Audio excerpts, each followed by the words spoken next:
Danes v Pomurskem dnevniku. Kriminalistične preiskave v romskih naseljih. Murski Soboti naziv spolzel iz rok.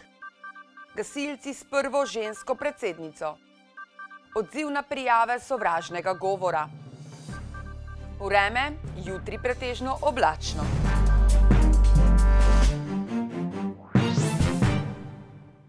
Drage gledalke, cenjeni gledalci, lepo pozdravljeni v Pomurskem dnevniku. Okoli 50 pomurskih policistov je včeraj dopoldne zaradi sumov trgovanja z orožjem opravljalo 3 hišne preiskave v romskih naseljih v Beltincih in Dokleževju, tudi s pomočjo posebne policijske enote, ki so zavarovali izvedbo hišne preiskave. Saj je šlo za nevaren postopek, pravijo možje v modrem. Po zaključenih analizah in pregledu zaseženega orožja bodo policisti vložili več kazenskih ovadb zoper več oseb za kaznivo dejanje grožnje.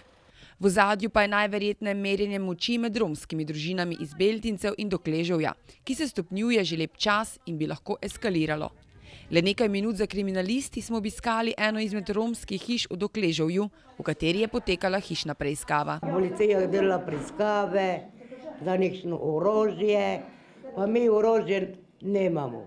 Mi nemamo za hrano peneze, ne pa za orožje. Istočasno so kriminalisti potrkali tudi na vrata te romske hiše v Beltincih. Nič so ne našli, preleteli so samo notri, so začeli deco dol z postele, se ni spravila v kuhinjo in so takoj začeli s preiskavo glede orožja za mojega moža. Pregledali so vse, od hiše do garaže, a našli niso ničesar, pravijo beltinški Romi. Nekoliko drugače je bilo v Dokleževju. Ne vem, so nekšne pištole, so našli plastične.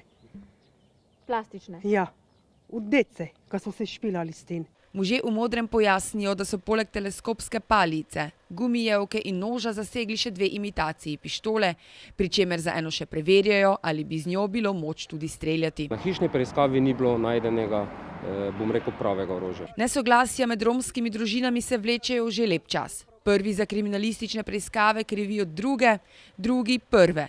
Posredi naj bi bile tudi grožnje s smrtjo in celo potikanje požarov. Benzin so imeli flašaj, pa notri nekče krpe, pa ogenj. Tako je mala prišla v bolnici, pa jaz za bolnico sem bila.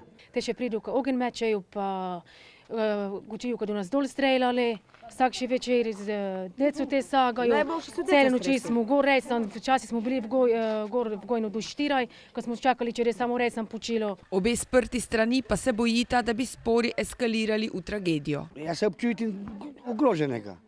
Kak je tak za svojo družino vse, pa za vniki za vse. Tudi na beltinški strani trdijo, da si želijo sprave. Strah nas je fejs, posebej pa za naše otroke, ne.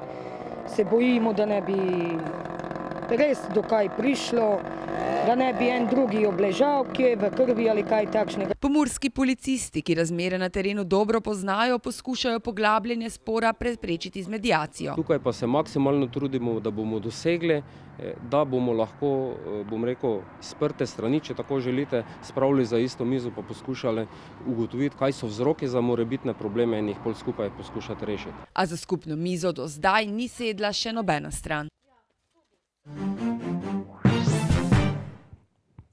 Po Jaskavi Kočevje Murski Soboti izmaknilo še nagrado za najbolj prodorno občino. Poglejmo, kaj to pomeni.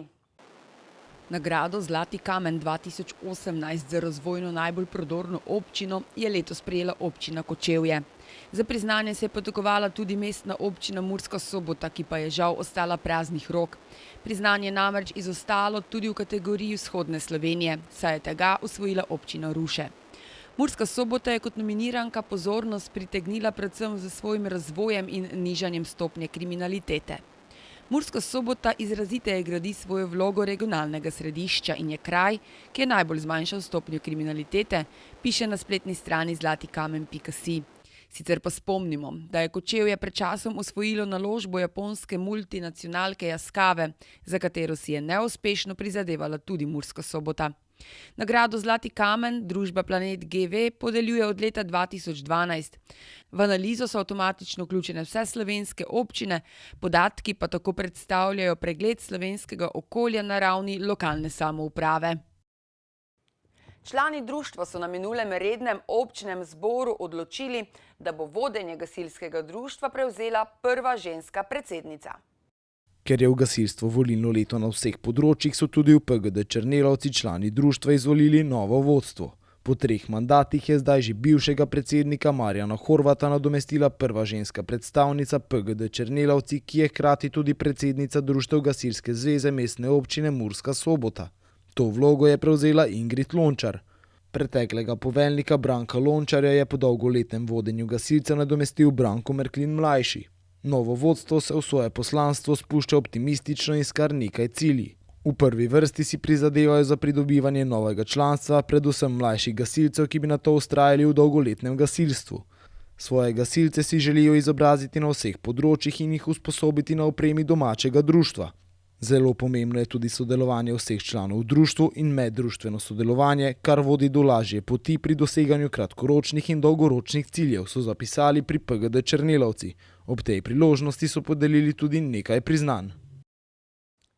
Pri spletnem očesu, kjer so znova preverjali odzivnosti družbenih omrežij na prijave slovenskih primerov sovražnega govora, ugotavljajo, da so družbena omrežja skupaj v povprečju odstranila 78,3% prijavljenih spornih vsebin. Odzivnost družbenih omrežij na prijave so preverjali v okviru 3. spremljanja, kako se izvaja kodeks ravnanja za preprečevanje nezakonitega sovražnega govora na internetu. Kodeks, ki predstavlja enega od osrednjih ukrepov, s katerim se Evropska komisija sooča s perečo problematiko internetnega sovražnega govora, so maja 2016 podpisala IT podjetja. Facebook, Twitter, YouTube in Microsoft so sporočili iz projekta Spletno oko.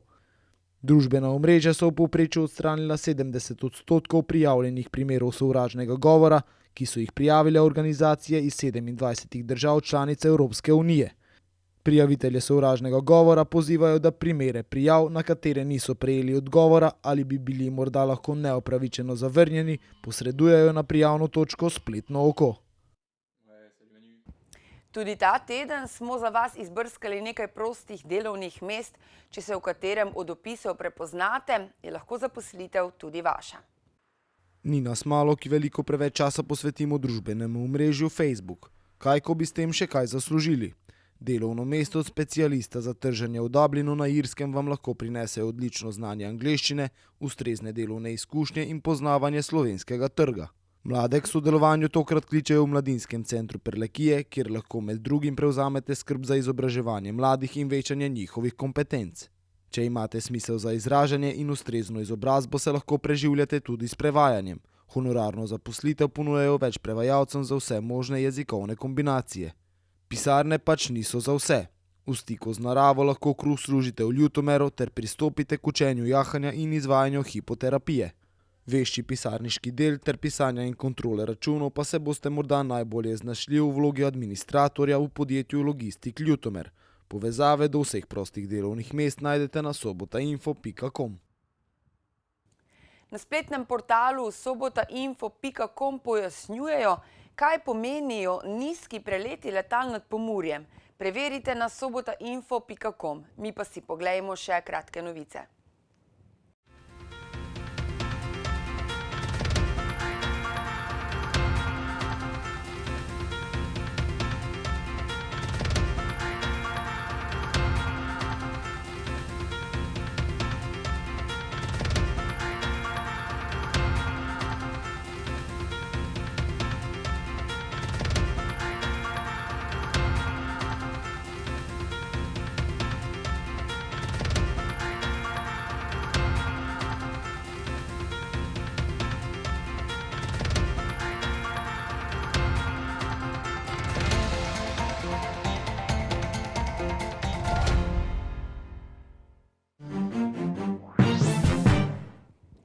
Jutri bo pretežno oblačno, na Primorskem sprva še delno jasno, šibko burjo.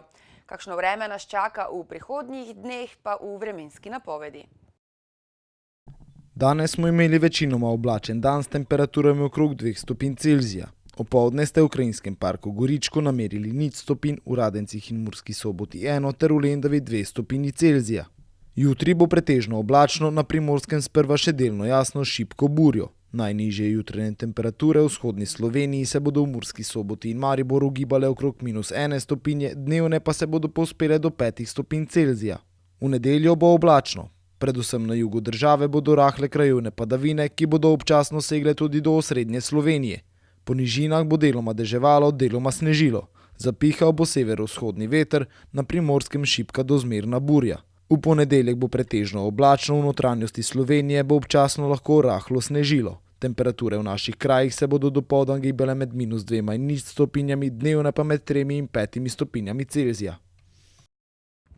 To je vse, kar smo vam pripravili za danes, več vsebin pa poiščite na naši spletni strani www.tvideja.si. Se vidimo jutri. Nasvidenje.